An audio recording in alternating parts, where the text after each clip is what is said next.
It's a busy second day of the Centre Court MBA Festival, and with my co-host John Byrne, we're sitting down with senior leaders of both admissions and career management to discuss current trends in the MBA market, the job market for those graduates, and of course, how you can use this unique opportunity to discover the world, new careers, perhaps a best version of you. These sessions, you can find, perhaps some of you will be watching this later on YouTube or Facebook. And we've got a great mix of the top schools from the US. So it's my pleasure to introduce Claire Fitzgibbon. Claire is the Senior Director of Graduate Enrollment at Notre Dame Mendoza. Claire, lovely to have you with us, joined by Gloria Navarro, the Assistant Director of Admissions at UC Davis School of Management. Paul North is joining us from Ohio State Fisher. Paul is the Director of Graduate Programs. And then from just outside of Boston, Glizzery Colin, who is the Director of Graduate Admissions at Bentley University. So thank you, all four of us. And I guess let's just give our global audience a sense of the institutions that you love and why they're such great places to be. Perhaps, Claire, we can start with you with the Mendoza. Tell us a little bit about the school, including, given it's Mendoza, the mission, the values of the school. Sure. Thank you for the introduction and welcome everyone. My name is Claire Fitzgibbon. I'm the Senior Director of Graduate Enrollment at the Mendoza College of Business. And our program, our MBA program, is a full-time on-campus 2-year MBA program. And we are in South Bend, Indiana. That's about an hour and a half east of Chicago. And our program is made up of a tight-knit cohort of students from a wide range of professional backgrounds. So we very much, we are known for academic reputation across the university, as well as a mission, and thank you for noting mission, to grow leaders who leave Notre Dame ready to make an impact. One of the biggest things as well that we're known for is our alumni network, filled with folks who, thanks to a great experience at Notre Dame, are willing and able and do pick up the phone regularly, or a text or an email, to give back, and often do so, when a student or an alum, a fellow alum, asks. So that's us. We are again a small school outside of Chicago, 2-year residential MBA with a big focus on growing leaders who will give back and an ethical leadership. Great, thanks for getting started, Claire. And I'm sure that we'll be talking about those very loyal, very enthusiastic alums and how they can also be part of our viewers reaching out and finding out more about the program. At UC Davis, Gloria, you talk about collaborating for impact. So clearly, having that sort of tight-knit community. Tell us more about UC Davis and the MBA program. Yeah, absolutely. Welcome, everyone. It's a pleasure to be here. My name is Gloria Navarro. I'm the Assistant Director of Admissions for our MBA programs here at the UC Davis Graduate School of Management. And thank you. Yes, so our motto is to collaborate for impact. So here at the Graduate School of Management, we have several MBA programs. So we have a full-time MBA program, 2 part-time MBA programs, one in Sacramento, one in the Bay Area, that are designed for working professionals, as well as an online MBA program. So here we are committed to building equity, inclusion, as well as diversity across our community.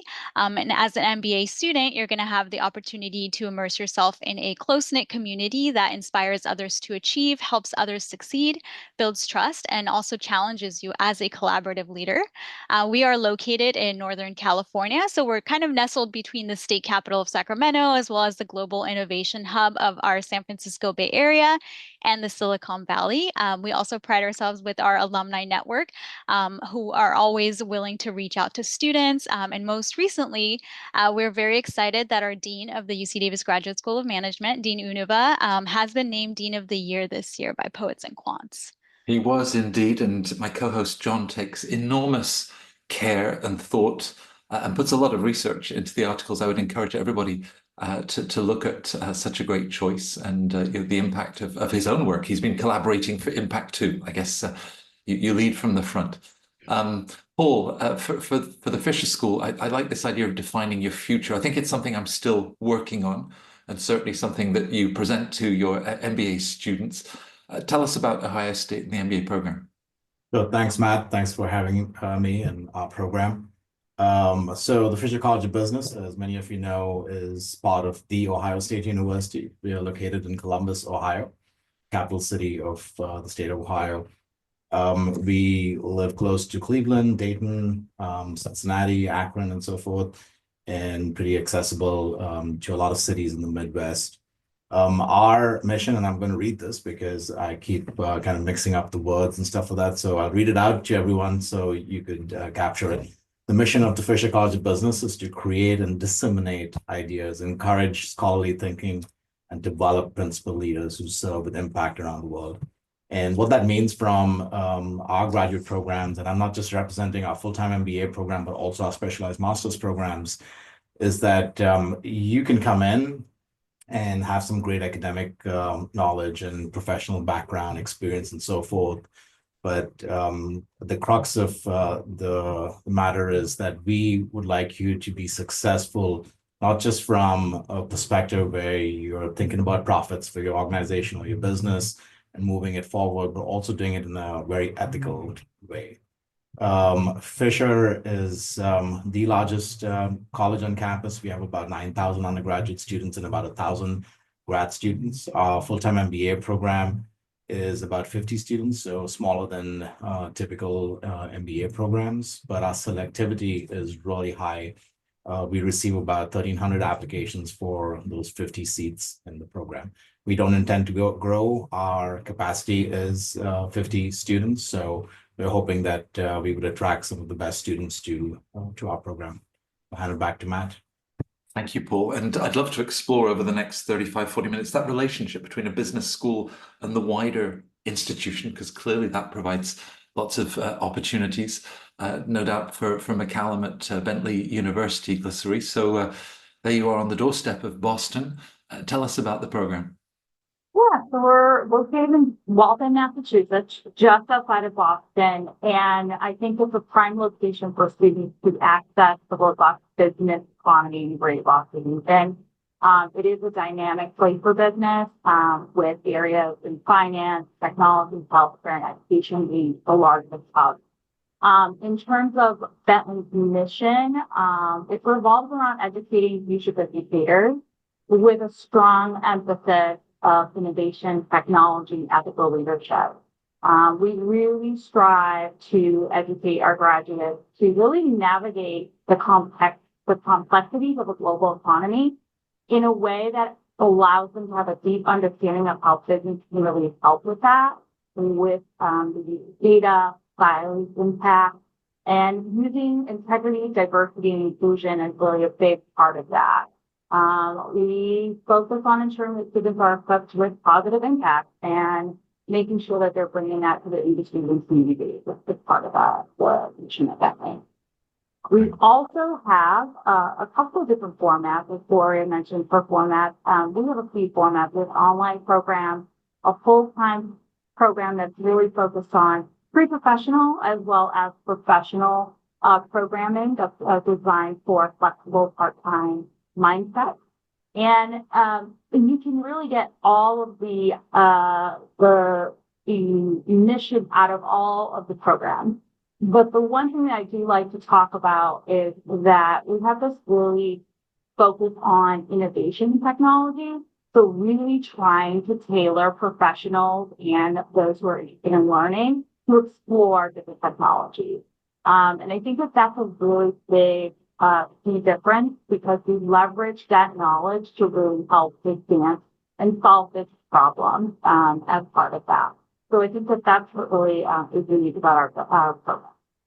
Right, and you know, those fast-paced advances in technology, we'll be talking with all of your colleagues from the career management centers of, you know, navigating whether it's AI, data, specific industries, and how you're supporting them to be able to then, in a very agile way, pursue the next steps of their career. But Claire, I suppose if we go 12 months before those first round deadlines or welcoming an incoming class, and you're receiving these applications, you know, people from all around the world, given the culture of Mendoza, when you then break down the individuals, what do you see the diversity? Tell us about the incoming class that you've just had the pleasure of welcoming. Sure, absolutely. So if we're talking about statistics, our average GPA will feel very similar and comfortable to those on the screen. Our average GPA is about a 3.4. Our average median GMAT is about a 700. Our students have approximately 5 years of work experience as they join us. And I think it's similar to others on the line. We work very hard to craft a class that is diverse in many different facets. Following Catholic social teaching, which is at the heart of the mission that what we do, we are an all-inclusive crew, welcoming everyone from every background. So that's very important to us that that folks come to us from across the country, across the world, with many different backgrounds. We typically are very conscious and very friendly for students from many different backgrounds, and love to have, again, the diversity represented not only within our country but our world within our class. As we are considering who is within our class, we're looking more than academics and test scores, but that fit is huge for us as well. Growing the good in business is more than a tagline for us. It is what we do and who we are and what our mission is. So we're looking for folks who are wanting to join our collaborative and student-centered and mutually advancing cohort, folks who will work as a team, folks who will look to help their colleagues out along their journey and their discernment professionally and personally as well. Right. I guess similarly, Gloria, when you're looking for individuals, there are the data points, the GPA, the GMAT, but when you're looking for individuals that do share that notion of collaborating, so the holistic picture of what you're looking for and what you think is a great fit for the UC Davis program. Yeah, absolutely. So at UC Davis, we do take a holistic approach to reviewing applications. So our MBA programs are STEM designated, so it is important for students to have strong quantitative skills in order to handle the rigors of the quantitative courses. But we also don't just focus on the numbers. So we do select applicants who demonstrate leadership skills, the ability to collaborate, work really well with others. And for us, it's also important for students to really be themselves, really provide thoughtful responses to the essays. We also have a video essay in our application. So for this year, we are on the quarter system, so we haven't finalized our entering 2024 class profile yet, but I can share our class profile for 2023. So our average GMAT was a 678. Our average GPA was also a 3.4, and on average, candidates had about 5 years of work experience, and we expect our entering 2024 class to have very relatively similar profile as well. We also do welcome students from all different backgrounds, different cultures, different industries from around the world. Right. Paul, I guess, with over 1,300 applications and just 50 places, sometimes candidates can look at those averages and sort of, gosh, I don't have that score. But an average can be reductive, right? It says someone got a higher score, someone got a lower score. So how do you then encourage applicants perhaps to even look beyond the numbers and say, no, show us who you are, and there might be a place for you here at Fisher?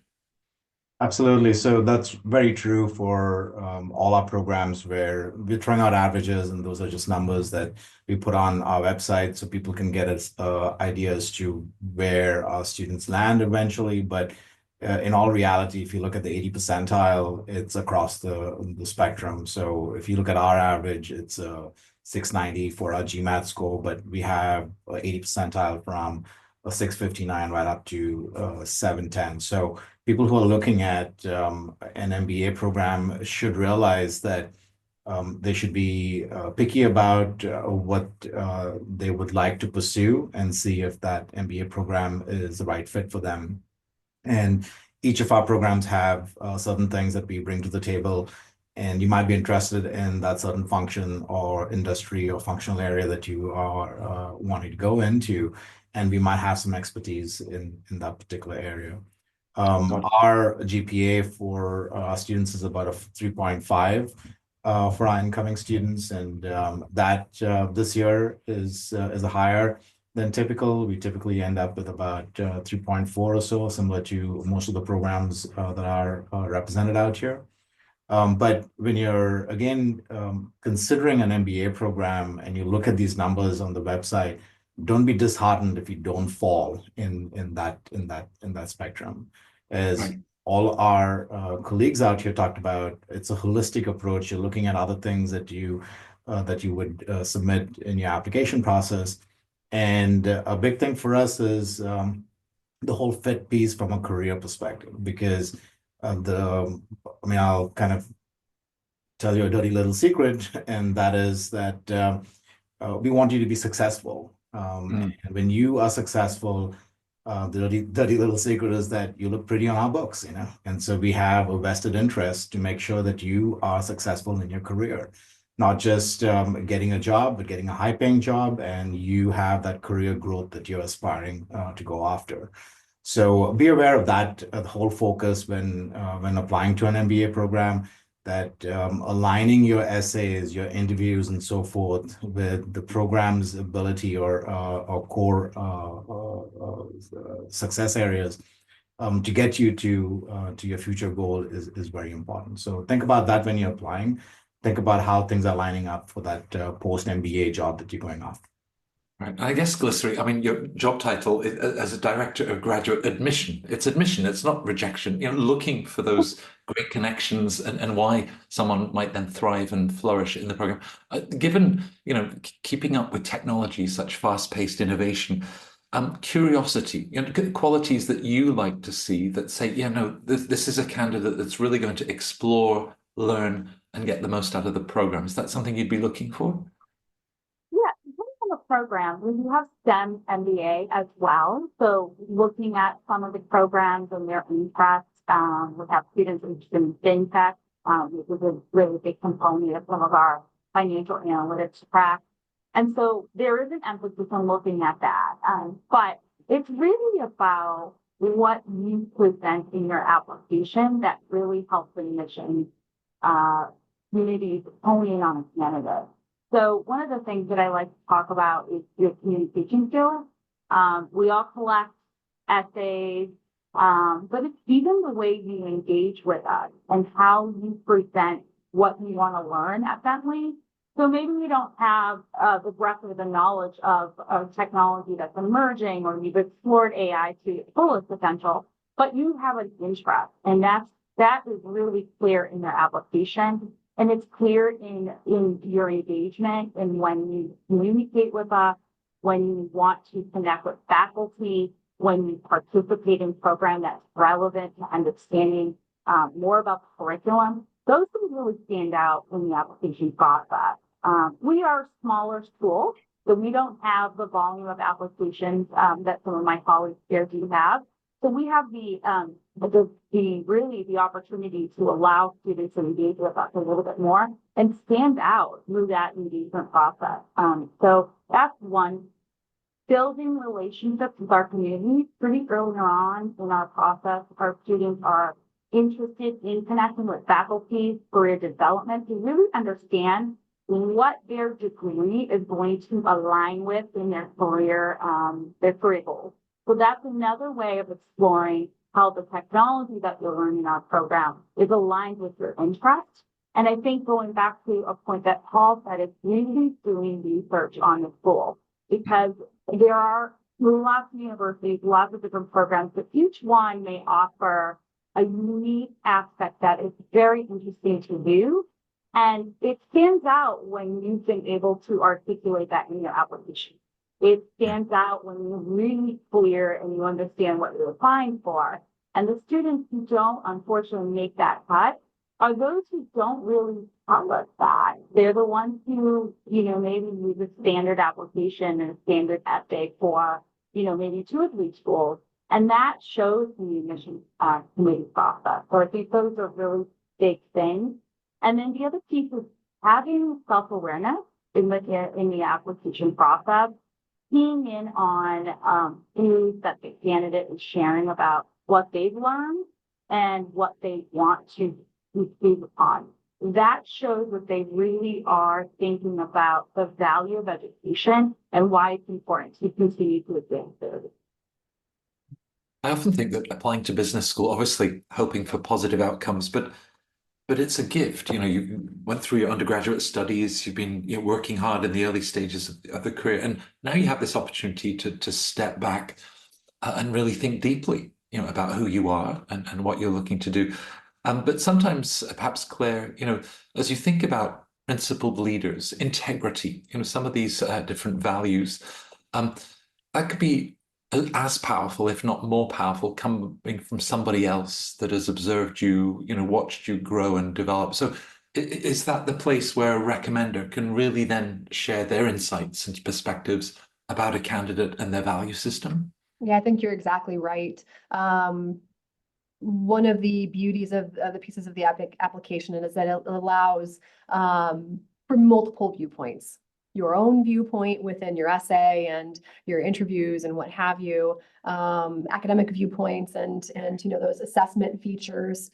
But I think you're exactly right that a recommender can do a lot in spaces where we're not able to meet every single one of our applicants. We want to, but we're not able to. So in the space that maybe we're not able to engage with someone before their application lands on our desk, I think a recommender is a great spot to, again, have a voice within your application who knows you directly and can weigh in, like you said, on the day in, day out, how this person shows up, how they made an impact, and how they behave as a colleague. And it's not their job title per se. It really is having had Exactly. that close and substantive working relationship. Exactly. Yes. Yeah. When you were talking, Gloria, earlier about leaders and the potential for leadership, typically the MBA full-time is at an early stage of our career, and you look at your resume and say, oh, I don't have a job title that talks about leadership. But there must be many, many different ways to be able to then demonstrate, perhaps through a project. So what would you recommend for a candidate to be able to demonstrate, moments in their life when they've stepped forward and taken on those responsibilities? Yeah, that's a really great question. I would say, definitely highlight either in your essay or in your resume any leadership positions that you've held, whether they be, during your undergrad career or maybe in a company. We've had students that will, participate in any type of diversity kind of, program, or maybe even just, plan different events for their company, for their colleagues and things like that. So I would say definitely be able to highlight, again, those leadership skills, even if it may not be in the specific title that you're in. But if you do anything that's extracurricular, any volunteer work, any impact that you're making, not only in the workforce, but also in the community as well, is what we look for in our students. And do candidates, Gloria, do they sometimes sort of overlook that, oh, well, the business school won't be interested in this, and yet it would illustrate the sort of characteristics and qualities that you're describing? Yeah, definitely. Sometimes, I'll have a conversation with students. Maybe sometimes they have a gap in their resume. They may not explain it so much, but then once we start interviewing them, it comes up that they're doing these amazing things that, maybe they're not getting paid for it, but it's still something that they can highlight in their application. Yeah. Paul, obviously, when you bring up a dirty little secret, I'm going to go back to it, and because it's a great secret that makes perfect sense. The idea of, individuals, they're in the right place and you help them to flourish in terms of the next steps. But at the same time, you're bringing individuals that are going to spend, a couple of years with you, surrounded by this diverse, talented, open-minded, ambitious bunch of classmates. Their careers could then go in so many different directions. So when they share with you where the MBA fits, and perhaps their post-MBA career goals, are you holding them to that? Or is it simply to get a sense of that self-awareness that Lizzie was talking about earlier? Absolutely. And I think every student who enters an MBA program has opportunity to change their mind, go in a different direction. They're taking new classes, so they might get excited about a new area that they were not introduced to prior to the MBA program, and that's absolutely fine. At the application stage, we're interested to see if they've thought this out, if they know what it takes to get to that next stage. Have they actually looked into that functional area or that industry or that even that company if they want to go that granular? And that's the thought process that we're looking for from potential candidates. Naturally, when students come into the program, they will look at what's offered in the program and what other students are pursuing and might change their mind. But as advisors and counselors, we sit down with them and talk to them about what that goal looks like, how much of a hike they have to get to that goal. So every MBA program in the United States has, or even in the world, has a very robust, not just academic piece, but co-curricular piece as well that comes along with it. And you are not just entering an MBA program to add on 2 extra lines to your resume. You're entering an MBA program to build your resume as well. So look at it as an opportunity when you enter the MBA program to build your resume. So I would tell any potential candidate to an MBA program that if they were to look at their current resume and to look at the future MBA resume with the MBA on it, they should have more than just those 2 lines that says Fisher College of Business MBA or Ohio State University MBA. So we want them to build their resume while they're here. And that's an opportunity that an MBA program gives you, where you come in and your resume might not be, say, 60 or 80% of the job description that you're going after. Our goal in the full-time MBA program is to ensure that you're able to build your resume where you get as close as possible to that job description that you're going after. And the reason why we say that is because when you are close to the job description, guess what? You're going to be called in the first tier interview pick. You're not going to be the second or third tier. You're going to be that first candidate that they want to be interested in talking to. And that's where we would like you to land. So think about that as an opportunity to build your resume, not just kind of get through the MBA program and do your academics piece. And just as to end this item, I would tell you to think about an MBA not just from an academic perspective, but also from a co-curricular perspective, from a career perspective, and from an extracurricular perspective as well. So all these items are packaged into any top MBA program that you might be pursuing. Right. There's perhaps, Glycery, an understandable focus on that first job out of the MBA. You've made this investment, your time, money, to go to business school.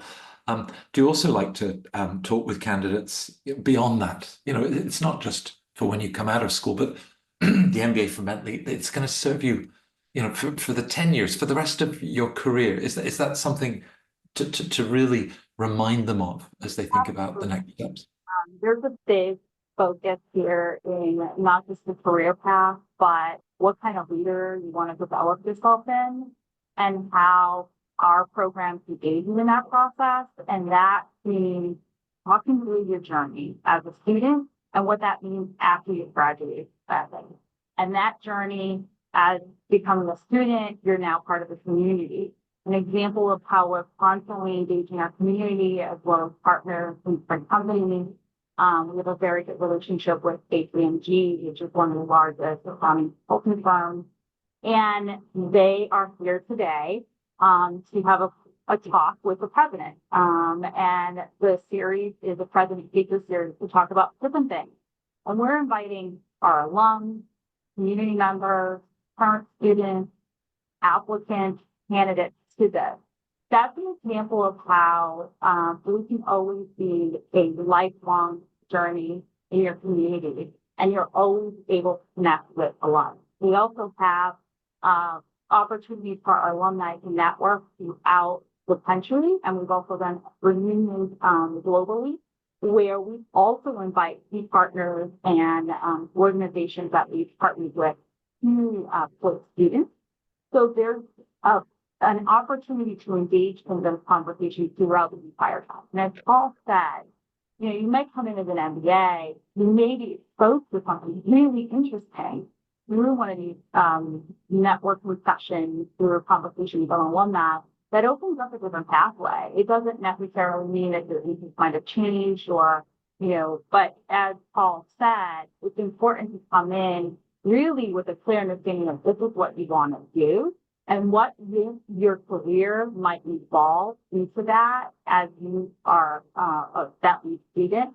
That might lead you to a totally different pathway, or it might not. I mean, we have students who come in with extensive experience and then looking for very clear specific skill sets to continue in their roles. Then you have some students that want to explore, they want to be career changers, they want to advance their careers, and career development is a place here at Bentley that will help you through that process. And it's a lifelong process. Once you're a Bentley alum, a Bentley Falcon through and through for the entire time. You want to engage with us. We were saying earlier, Claire, that of course there's the MBA classroom and a rigorous academic program, but we're also then thinking about the extracurriculars and an entire community. When you think about not just the financial rewards, the career advancement of your graduates, do you see a lot of sort of intangible aspects, sort of an additional ROI, self-confidence, from when they arrive to when they graduate and the next steps of their career? Yeah, I think that's key. When we often talk about starting the MBA journey, to your point, we think of the one on the resume or increased salary or what have you. But I think if you were to talk to alumni, they would acknowledge those things, but talk a lot more about the personal growth that they experience within the program. And to be frank, I feel like the opportunity to pause your career journey, well, do a different part of your career journey in an MBA and focus on yourself and take those 2 years for yourself is an incredible opportunity. So as you're thinking about, what that program means to you, I think it's important to think about the career aspects that we've mentioned and, sinking into that, but also embracing the personal journey that you'll go through, whether it be through our Tender, Strong, and True Leadership series, exploring the world with our Mods Away opportunities to take courses elsewhere, or some of our global consulting projects that allow students to tackle really heavy problems on the front lines of where they are throughout the world.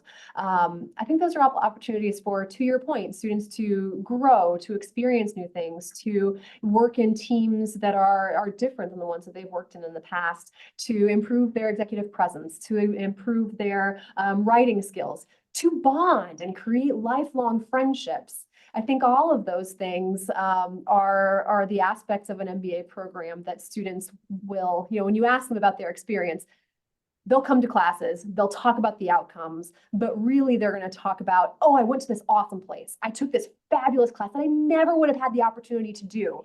I learned from this faculty member. I had a speaker series when I heard from this person that I was so interested in. And again, community and bonding. I think those are the things that will stick in a student's mind more. Right. So with both at the personal and the professional level, Gloria, candidates say, I know business school makes sense, and for all of these reasons, I just don't know if it's the right time. Is there a right time to go to business school?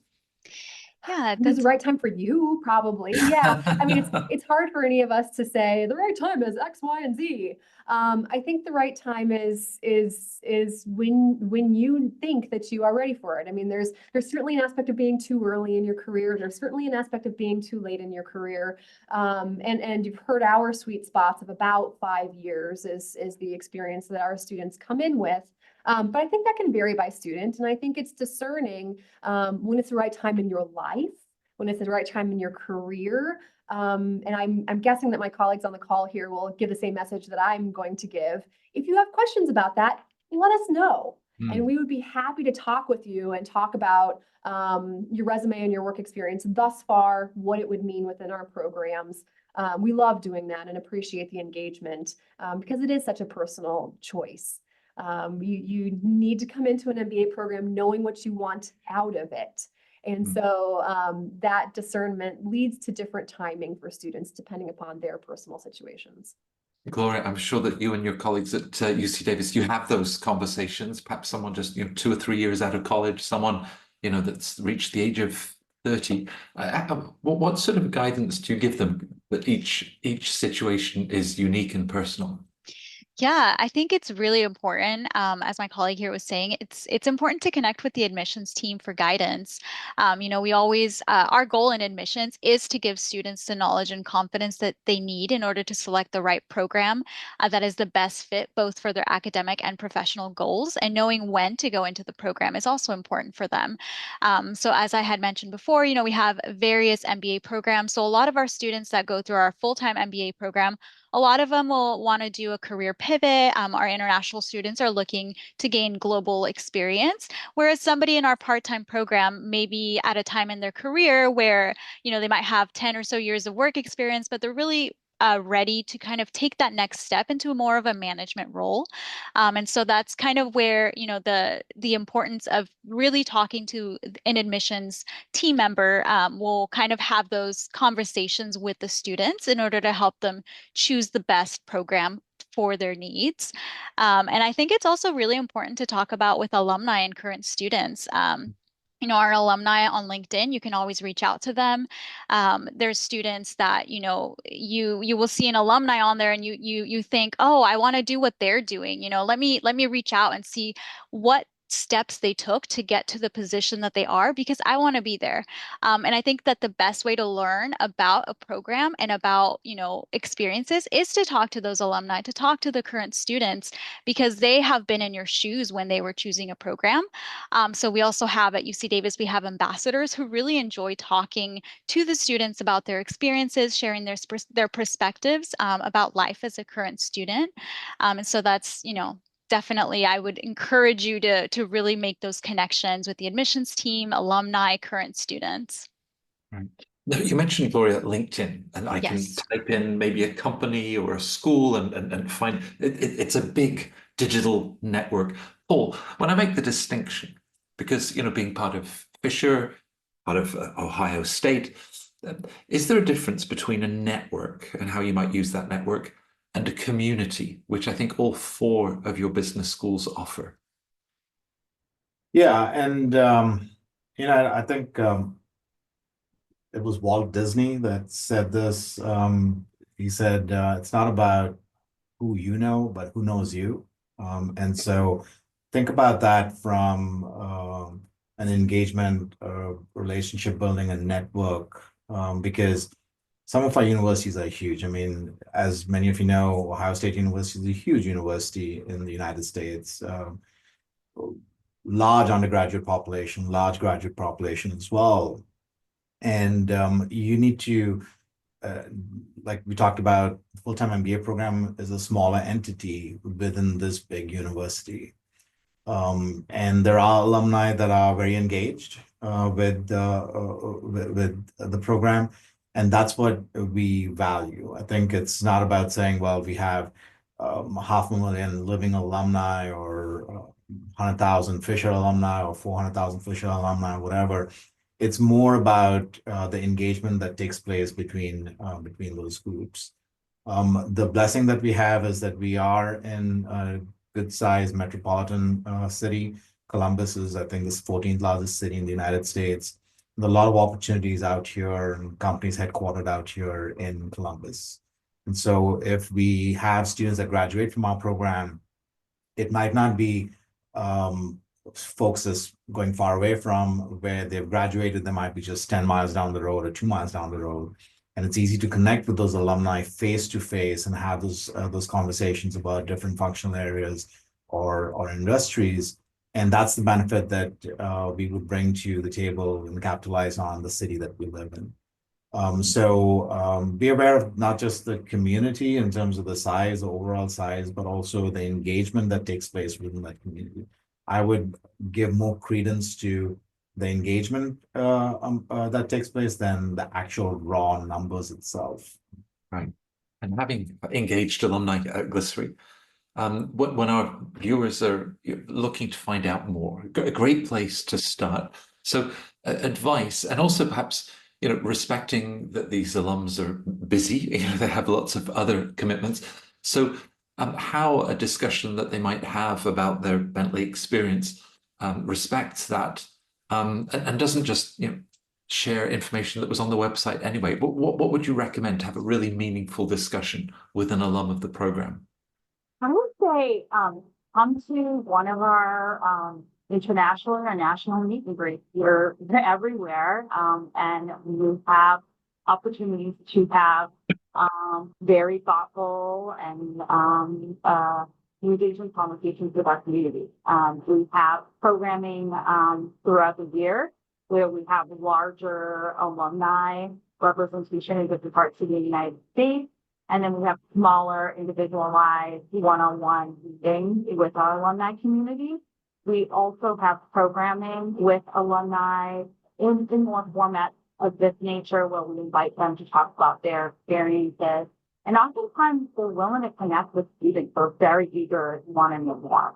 So we have a very strong relationship with our alumni relations office and a group of students who often volunteer for us, take calls on our behalf, and will answer questions. And then depending on the student's interest, we try to connect them. So if we have students who are, living internationally and they have questions about, cultural or things to be aware of in Boston, or what was, your experience coming here, we can make those connections and those partnerships about that. And in some cases, we've made those connections with students in their own country, and we're not even there. So, there's definitely ways to partner with your admissions committees and your admissions counselors through the application process, as long as you're asking them. If you're serious and you genuinely want to make those connections, our admissions professionals will definitely work with the university to make those connections for you. So if anybody offered me a ticket to fly into Logan Airport in Boston, rent ideally an early 1960s Lincoln convertible, I'm not sure the most reliable car for what I have in mind, and to then go through the Midwest, Indiana, Ohio, all the way through to North California. It would be wonderful to come and see you. Claire, I'm sure you welcome people to come and visit you at Mendoza. What are some of the other options to connect with the school? Sure, absolutely. So we always welcome visitors, as you said, whether that be for an interview or for a visit, or if you're in town for a football game, let us know and we'd love to meet you. Our crew is also out and about across the country. So if you are, we will let folks know where we are, and we're doing coffee chats, happy hours, what have you. We have a number of virtual events as well throughout the year of various topics to hopefully have things that are of interest to our candidates. And last but not least, we do a heck of a lot of one-on-one conversations and just informational phone calls or Zoom calls with folks who are just starting out. So if there's a message to be had there, I'll repeat what I said earlier. Please talk to us. We would love it. We are really, as others have said, our goal is to find the best fit program for folks. So if you're thinking, oh, I don't know if Mendoza is the right thing for me, that's okay. Come ask us all the questions, and we'll give you all the information to make that decision. And there is a multitude of ways to engage with us, and we'd be thrilled to see you. And my car now makes it to North California. It was more reliable than I thought it might be. And I meet an alum at UC Davis, and I said, so what's the most unexpected thing that you've enjoyed in your MBA experience? Gloria, what do you think they might say? Yeah, I think a lot of our students, our alumni, have really benefited from our collaborative leadership program. So this program is designed to empower our emerging leaders and help them build their network with other industry leaders as well. And so it just really helps them, connect with building their network. So at UC Davis, again, our motto is collaborate for impact. So we do recognize the importance of collaboration and teamwork, and that's why we've developed this collaborative leadership program. And like I said, it's designed to make students to help them become the best leaders in whatever functional business area or industry that they might end up in. So we help students incorporate leadership into every aspect, not only of their careers, but of their lives, to help them kind of prepare to lead with empathy, integrity, collaborative spirit, in order to help them make a transformative impact, not only again in their careers, but also in their communities. So here at UC Davis, we do have, our program is smaller, so we do have a small class size. It's about 50 students in each program, each cohort that we have. And so this really allows students to connect one-on-one with our globally ranked faculty, really get to know their classmates, really build that community.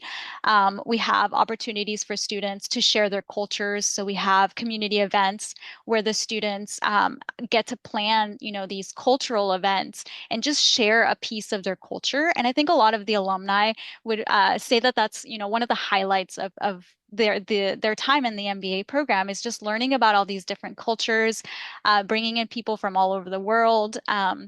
We also have our industry immersions, which are they are in the areas of biotechnology, food and agriculture, and sustainable energy, where we bring in top executive leaders to talk with the students, to really network with the students. And a lot of the students that I've talked to have gone on to get internships with these companies, and at times, these internships will lead to career positions after they graduate. Yeah. And on the Fisher site, Paul, you say define your future, but the way it's written on the website, the emphasis is on the word yours. Define your future. Is that at the heart of this decision to get an MBA? It truly is. We notice that students who enter an MBA program might go a route that is typically, non-traditional. So, for example, I talked about, well, we'd like you to get a job and a high-paying job and so forth, but that might not be the driver for someone looking at us. They might say, well, I'm really interested in going into a nonprofit and making a difference, and I want to go down to an underserved area and do some work out there. And that is absolutely fine if you decide to do that. That's a noble cause, and we would support you in that. What we're trying to give you is skill sets to be successful in that particular function or industry that you want to go into. So at the center of, I guess, any MBA program is the student itself. It's the student that is in one way driving this car, the so-called Lincoln that you're driving right now, to decide where they want to head. As guides, as advisors, we will tell them what's available and kind of help them along the way to get to that goal.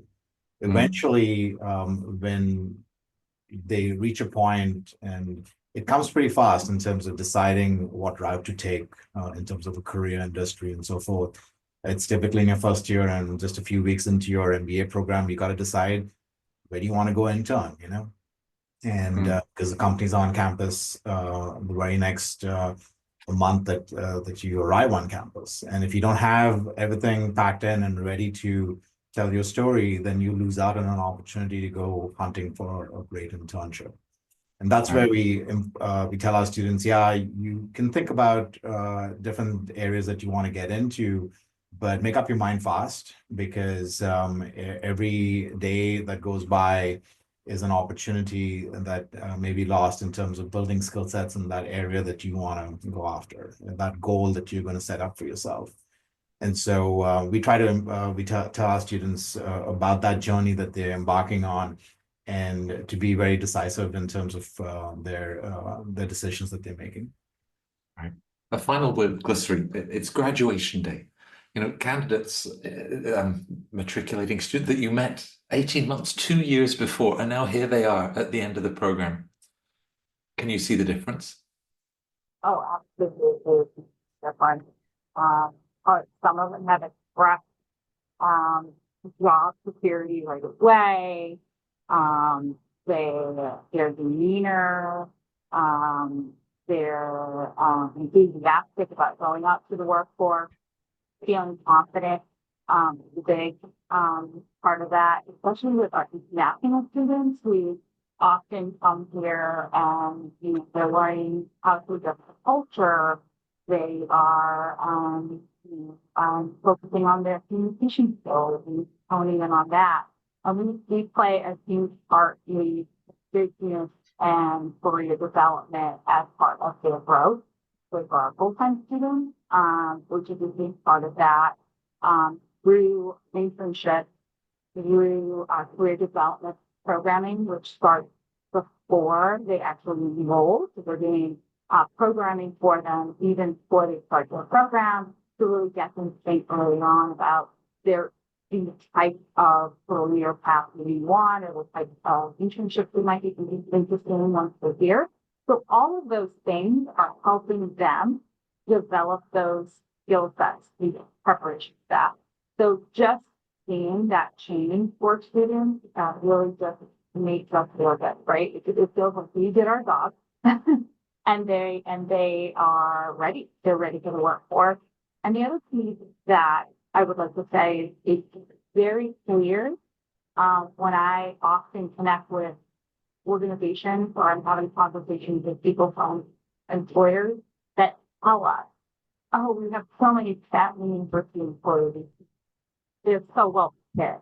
They're well trained. They're ready. And that again emphasizes that what we're doing is resonating with our partners in companies that they come back and they want to have that. Right. So I think that in itself, I would like to say that a recent quote from an alumni that I would love to share is that, they emphasize that the hands-on experience of running approach to our curriculum, stating that the academic program like really choosing quality and it's setting them up for success.